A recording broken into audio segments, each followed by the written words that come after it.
இசை ஞானி என்று ரசிகர்களால் அழைக்கப்படும் இசையமைப்பாளர் இளையராஜாவின் பிறந்த நாளை முன்னிட்டு அவர் எழுதிய புத்தகங்களின் வெளியீட்டு விழா சென்னையில் நடைபெற்றது.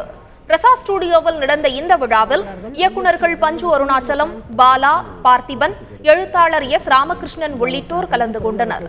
அப்போது இளையராஜாவின் கேள்வி பதில்கள் மற்றும் அவர் எழுதிய பள்ளி எழுச்சி பாவை பாடல்கள் அடங்கிய வெண்பா புத்தகமும் வெளியிடப்பட்டுள்ளது. மேலும் மரக்கன்றுகளும் நடப்பட்டன.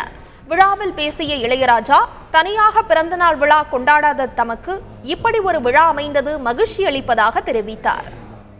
பிறந்தநாளுக்காக எல்லாரையும் அழைப்புகள் அடித்து அந்த பழக்கம் எனக்கு இல்லாதனால இந்த மாதிரி ஒரு விழா நடக்கிறது, புத்தக வெளியீட்டு விழாவின் பேரில் அந்த பிறந்த நாளும் சேர்ந்துருக்குது.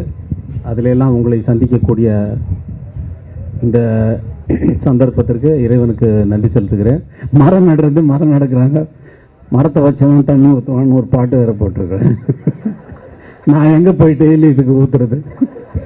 மரத்தை வச்சேன். அங்கே ஸ்டுடியோவில் பார்த்துக்கிறவங்க தோட்டம்லாம் பார்த்துக்கிறவர் அவர் வந்து ஊற்றுவார் காத்து.